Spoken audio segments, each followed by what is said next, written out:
geeks and geekettes, ladies and gentlemen, boys and girls, gats and kittens, comic book fans all over the world. Welcome once again to Ask Chuck Dixon, where you get to ask me, a world-renowned, world-respected, world-celebrated, almost award-winning comic book writer. You get to ask me what I do for a living, about what I do for a living, and what I do for a living is I write comic books for my sins. Alex Berry asks, why do you think that sports comics like Roy of the Rovers or Tough of the Track were so successful in Britain, but sports comics in America never really flourished? Um, yeah, I mean, comics about rugby and soccer, and are there comics about cricket? Or if anyone in the UK is listening to this, let me know. Are there or were there ever a comic series about cricket? Because I want to read that. Anyway, yeah, continuously successful, and Roy of the Rovers being the most famous, but many series appearing in the weekly comics surrounding sports teams, and they were just straight up sports stories.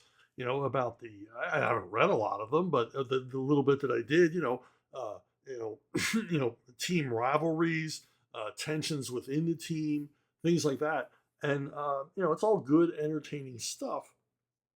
Now, why did the sports genre in comics take off in Britain? I don't know. I don't know enough about British culture to understand why sports comics took off. I would imagine it's because there was never any effort to create sports comics here in the United States. There were comics based on sports. Will Eisner created one, and I think Joe Palooka ran as comics at Harvey in the 1950s. But other than that, I can't think of a whole lot of other sports based comics. And there's the problem, they weren't creating them, so they couldn't get a following, and there was no one earnestly writing about sports the way they were in Britain. And there's a bunch of genres which were popular in Britain that, never really caught on here. I mean, the war comic genre, which, was popular here for quite a while, a few decades, much more popular in Britain, continues to be popular in Britain, in the UK, and also the boarding school stories. I mean, boarding school stories is a whole genre of fiction in weekly comics and weekly serials that ran in British boys adventure weeklies and girl weeklies for decades and decades. We never really had a boarding school culture here, so we didn't have that. This is the key to the success of Harry Potter. Harry Potter is a boarding school mystery, a boarding school adventure story with magic. And it took off here in the United States because of the magic part, not because we related to boarding schools. But yeah, I don't know. I don't have an answer other than the fact that there was no earnestly produced sports comics, no real effort. I mean, here in the United States, every once in a while they take a shot at it. Weird comics like Strange Sports Stories from DC, which of course features a gorilla playing baseball, because gorillas are never far below the surface at DC Comics. They're gonna emerge eventually. It's part of the charm of DC, this fascination with gorillas. So anyway, yeah, I mean, there you go. What you encourage, you get more of, and no one was encouraging sports comics here in the U.S. Twin Spin, how about that? Congratulations, Alex, on your first Twin Spin. You mentioned African mercenary movies that you like Dogs of War was your favorite, and some other. Maybe I missed it, but you didn't list Wild Geese. What didn't you like about it? I didn't like it because the cast was too damn old to be in a movie about African mercenaries. Richard Burton Richard Burton wasn't old, but he had aged. Richard Burton was, I believe, only in his 50s when he died, though he looked 80. Um, you know, the ravages of alcohol, which didn't help Richard Harris either, another member of this cast. I, that's Hardy Kruger, right? Is the one all the way on the left, and Roger Moore. They weren't too old for this movie, but Burton and Harris, just obviously, these guys were not fit enough to be running around the jungle as presented in the movie, and particularly Burton with his crippling alcoholism, literally made it difficult to film him, and film him in any kind of an action role. Now, a little aside, I think I've mentioned this before. Whenever you see Roger Moore's character running in a movie, it's never Roger Moore. Because Roger Moore feels that maybe rightly, maybe wrongly, that he looks very awkward when he runs. And so whenever you see uh, a character played by Roger Moore running, it's a body double. It's not Roger Moore. He has a guy who runs for him. But yeah, that's my main objection to it. Plus, I just don't think it's a very good movie. It has fits and starts. It doesn't have that great a through story, and I don't think it's terribly accurate vis-a-vis um, African mercenaries. Triple spin. You had your first twin spin night. You get your triple spin. You must be very proud. You'll have a lot to talk about around the dinner table tonight. Alex Berry again with what are your thoughts on when black and white comics are colorized after the fact? Is it like colorizing a black and white movie, or is it different for some reason? Most prominent in my mind is the Al Williamson Star Wars black and white newspaper strip that Dark Horse re-released in color. Yeah, it's much like a making a black and white movie into color. A black and white movie is filmed to be in black and white, and if you know anything about the history of cinema, there are absolutely, there were brilliant cinematographers who specialized in black and white. And when you colorize them, you lose all of their work. And you lose the intention of the cinematographer, and as well as losing the intention of the director. When you colorize the work, you are unintentionally de-emphasizing the features and the elements on the screen that the director and cinematographer wanted you to see. You're either de-emphasizing them or somehow diffusing the effect of shadows, focus, framing, all the rest of it. It just sort of like, because these things are not being recolored by any kind of an expert, any kind of real artist, largely, especially these days, it's done through AI. And AI, let's face it, is stupid. It's not smarter than us. It's stupid. It's just a machine. It only knows what we tell it, and has to guess about the rest, and it's not very good at guessing. Same thing goes for black and white comics. I mean, look at this hatchwork, these shading. I assume this is Dua shade that Al Williamson was using, and you lose all of this. You lose all of this effect in color. You lose the depth, the contrast that Al Williamson was going for, and it's just not right to color them. I understand why they color them, because you've got people that are Philistines who only want to see comic books in color. But it's kind of a travesty. I mean, you look at somebody like Roy Crane, great newspaper comic strip artist. If you were to color this panel, this carefully shaded and composed and craft tinted panel, you lose everything. You lose the depth, you lose the form, and it would just be a color mishmash. It would just be pedestrian. Whereas this composition and the way it's drawn, the simplicity of it, and the elegance of it, needs to be seen in black and white. And guys like Wally Wood, when they knew they were drawing for black and white, just went all out. I mean, Wally Wood went all out all the time, but if he knew it wasn't going to be covered up with color, if he knew that it was all up to him with his pen and his brush to bring this piece to life, you got 100% Wally Wood. Same thing for guys like Alex Toth.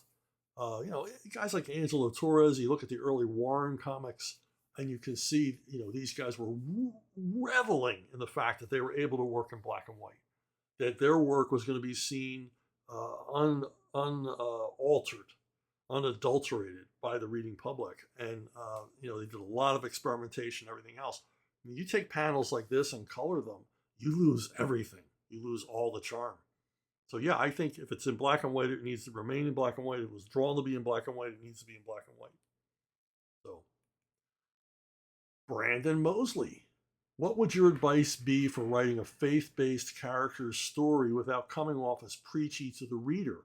How would you make the reader understand the basic faith aspect of the story or character without feeling like they were point blank reading a sermon? I think that's,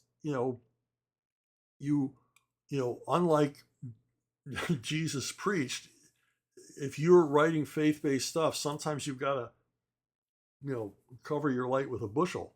You don't want to come off as preachy. You're going to turn off your audience. I always believe that, as a Christian myself, I don't proselytize. I don't believe in that, evangelizing, testifying to people. I think that if you lead a life by example, and people can see, hey, he's a pretty good guy. What's his underpinnings? What motivates him? Why does he do things the way that he does them? And it's because of my faith. It's because I got a set of rules I follow. I got a mores. I got a moral compass laid down by Scripture, and my religious beliefs. That said, recently I talked about the comic Treasure Chest. And Treasure Chest is an excellent example of faith-based entertainment that never proselytizes, never sermonizes. These were produced by the Catholic Church. They came out every other week during the school year. They were widely distributed, millions and millions of copies. And generally they told stories that were meant for younger readers to enjoy. And they were well crafted and well told. And they followed the teachings and the tenets of the Catholic Church without ever stating that. The characters in the stories never, directly referred to their faith, never directly referred to any, teachings from the New Testament or from the Catechism or anything else, but they lived lives by example. They lived their lives, the heroes of the stories anyway, lived their lives by example. And a lot of what Treasure Chest presented were stories of people who had faith and found strength in faith, and they were courageous and had the courage of their convictions and all the rest of it. Characters, God doesn't appear in these stories as a deus ex machina to save the day, or you don't see characters, preaching to one another.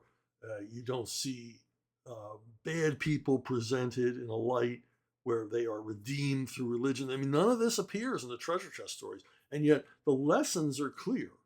The point of view is clear in these stories without doing that. And I think that's largely, because of these stories humanize the characters, and that's what you have to do first. You have to humanize and make the characters relatable, then set them in motion. And if you're trying to present a certain viewpoint of faith or whatever, you do it through that character, and the reader will intuit it. They may not learn it directly because you're not directly preaching to them, you're not quoting scripture at them, but they will intuit. Hey, I mean, so many of us growing up, we had role models. We had our parents or relatives or people that we knew. Maybe you had a teacher that was a role model or whatever. But an awful lot of us, especially if you're listening to something like this, your role model was a fictional character.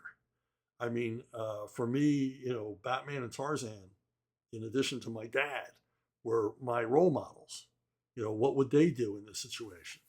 And that's largely what you have to do in a faith-based comic if you're trying to get your point across. And I would be loath to, or remiss, I should say, not to mention my good buddy Sergio Cariello and his tremendous work on the Action Bible, which is a faith-based comic, but which does present, without any degree of subtlety, the teachings of the New Testament. And but Sergio, this is his life's mission, literally. He's had an enormous amount of success with this, and I'm happy for him because he basically found this project, and the publishers are very happy with them. His reading public is happy with them. The Action Bible and its many, many variations and spin-offs sold in millions and millions of copies. And I'm proud of Sergio, and I'm glad for him, because this will always be his career highlight, and he brings a lot to this work, and it's worth taking a look at. Although it is not. Sergio does not hide his light under a bushel. So, hey, have you subscribed? If you haven't, please do. If you have, check and make sure you're still subscribed. I'm inching closer to 10,000 subscriptions. I'd like to get there, but it doesn't matter. In the end, as long as you folks are here, I'm happy. We don't need anybody else, right? But if you are here and you listen every week or watch every week, make sure you're still subscribed. Michael Scambati. Just curious, did you like V for Vendetta, the book or film? I enjoyed the film adaptation, while I acknowledge the book is more left to the reader who's good or bad, where the film is very clear cut that V is the good guy. I read the comics. I think they appeared, man, what was it, a comic called Warrior? It was a UK comic that I subscribed to, and I remember reading the original adventures there, and I enjoyed them. It's it's Alan Moore. I didn't agree with most of what he was putting forth, but I appreciated the the story. I liked the story. I appreciated the skill in the storytelling. David Lloyd's highly detailed artwork. So yeah, I dug the comic. Now the movie I never saw, because I really, the idea of seeing a movie where Natalie Portman gets physically abused held no appeal for me. So it seemed like misery porn to me. So I really didn't want to go see that. Hey, twin spin for Mr. Oh, no, it's not twin spin. Was that twin spin? I got to go back and check. This is my process, people. This is behind the scenes. No, it's not a twin spin. Why did I think that was a twin spin? Anyway, maybe Thomas will earn it. What did you think of Carl Potts and Jim Lee's tenure on Punisher War Journal? I really liked it. I mean, I was yet to write the Punisher, and I was doing a lot of work with Carl at the time. He was graciously allowing me to write Alien Legion, and we had a terrific relationship, working relationship, and everything else. I was very jealous that him and Mike Barron were writing the Punisher, because I desperately wanted to write Frank Castle. I really liked it. And of course, Jim Lee's artwork. I remember Jim Lee, meeting Jim Lee, young kid with a dream. And everybody was super impressed with this guy's work. I mean, he was so young, but so skilled. And, we were all grooving on that. So yeah, that was just beautiful stuff. And I love, Carl insisted on authenticity with the weaponry, and Jim Lee brought it. I mean, he drew, because too many times prior to Mike Barron and Carl Potts and Jim Lee and guys like that, Bill Reinhold, guys like that coming onto the title, the guns didn't, it wasn't that much attention paid to the weaponry or how accurate it was. But Carl is a stickler for this stuff, I should say. And I like Carl's stories, and I thought there was some really cool stuff in it. My only problem with Carl's stories were he didn't write the Punisher as a slob hero. And at the same time, Mike Barron is writing the regular Punisher title. Carl was on Punisher War Journal, and Mike's writing him as a slob hero. And that's the Punisher I liked, and I continued that tradition. Carl's version was closer to the Executioner, Don Pendleton's Executioner, which is the godfather of the Punisher. The Punisher is liberally lifted from Don Pendleton's Executioner paperback novels. There's no question about that. No one thought that Punisher was an original idea. It was just a Marvel's take on the Executioner character, and Carl's was closer to that model than the slob hero, the more ruthless, nasty Frank Castle character that Mike Baron would write and I would go on to write, and eventually Garth Ennis. So yeah, I mean, I dug him. It was great stuff. I like everything Carl does. I just had that little quibble with that little portion of his approach to the character. But the character was still evolving, and Carl played a part in that evolution with the attention to guns and the level. He really ramped up the level of action. Um, he really took it to Gonzo level with helicopter battles and tanks and all the rest of it, the military ordnance. So yeah, we all owe Carl a debt of gratitude. And of course, he was the um, one of the guiding forces and one of the reasons why the Punisher became a popular character in the '80s and through the '90s. Hey, one more thing. Movie recommendations. People ask me for them. Let's move up to, I believe, 1984, 83. Repo Man. If you've never seen it, it's an Alex Cox movie. It was fully funded by Mike Nesmith of the Monkees, and it's an independent film, but it's about repo men in Los Angeles, the guys who repossess your car when you get behind on the payments. But it's much more than that. It's a bizarre, absurdist comedy with a lot of like science fiction elements to it in the background. It's like a Roger Corman movie if a Roger Corman movie was an art film. And the cool thing about Repo Man it was one of the first films. I mean, it was released theatrically, but it was primarily made to be sold on video. It was one of the first made for video movies and did spectacularly well in rentals. And it sort of showed it paved the way for all of the other independent productions that would show up on video. Because if I don't know if any of you were old enough to remember when video first came out, this is before Blockbuster, before there were even video stores. You had to go to like camera stores, or we went to our local Acme supermarket and rented, tapes. This was a big hit. This made a lot of money, sold an awful lot of tapes back in the day. So it's not only a fun film, a wacky film, lots of great Tracy Walters in it and Harry Dean Stanton. It's got some terrific character actor bits in it. But it's also somewhat historic. The same year, Pope of Greenwich Village.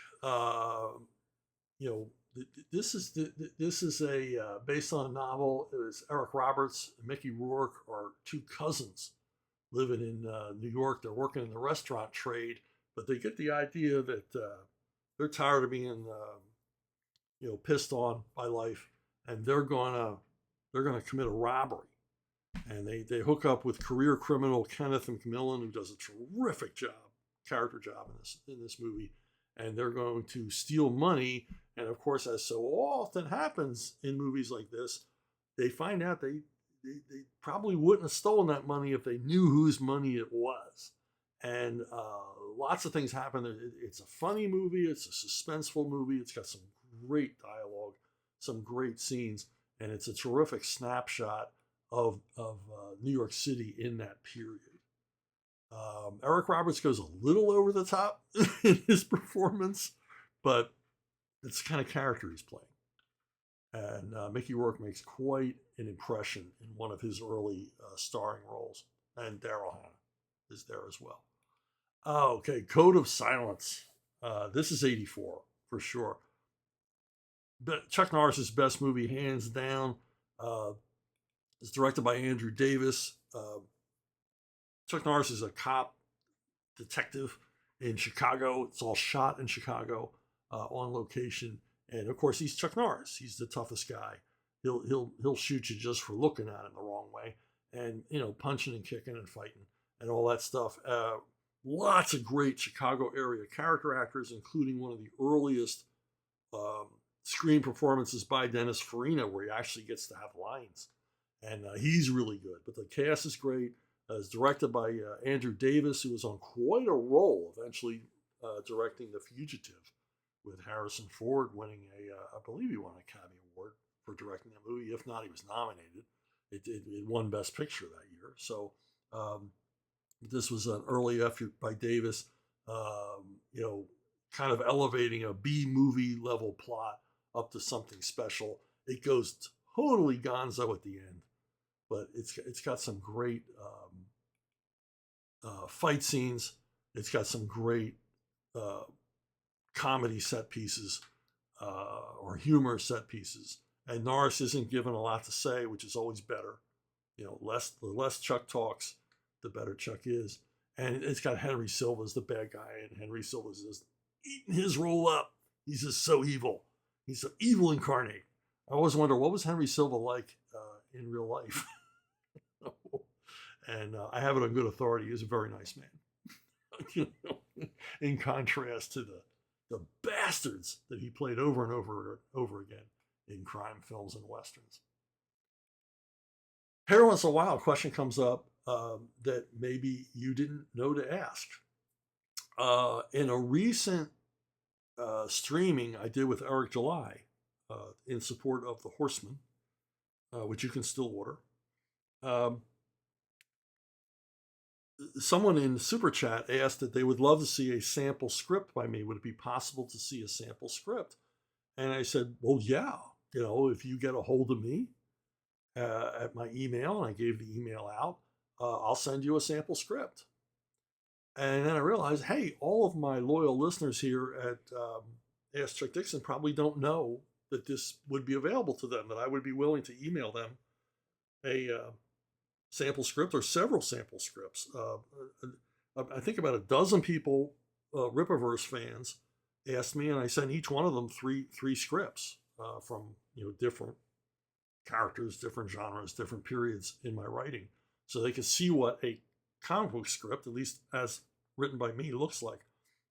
So if you want one, if you, dear listener, want a copy of one of my scripts, I'm going to ask one favor from you, and longtime listeners are going to know what that favor is.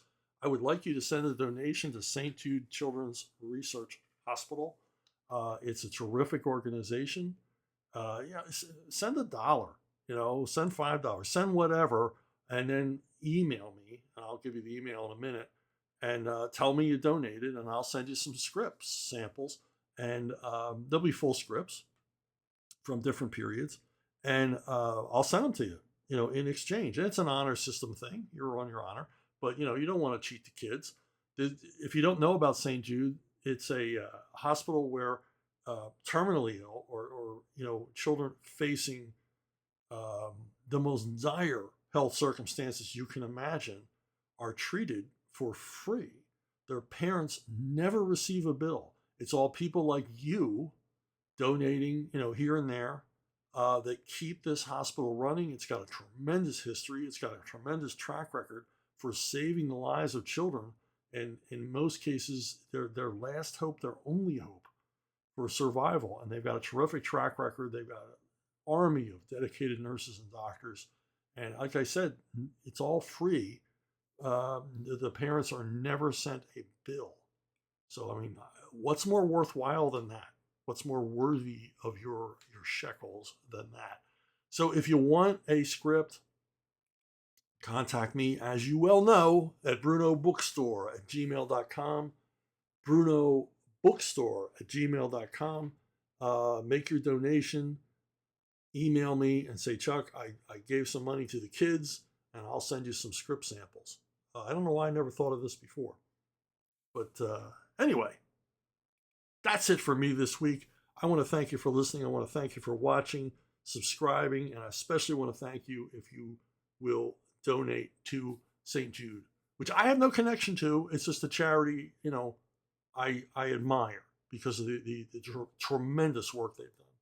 And they are a boon to civilization, and obviously a boon to all those, thousands of children that they've helped. And I'll see you all down the road.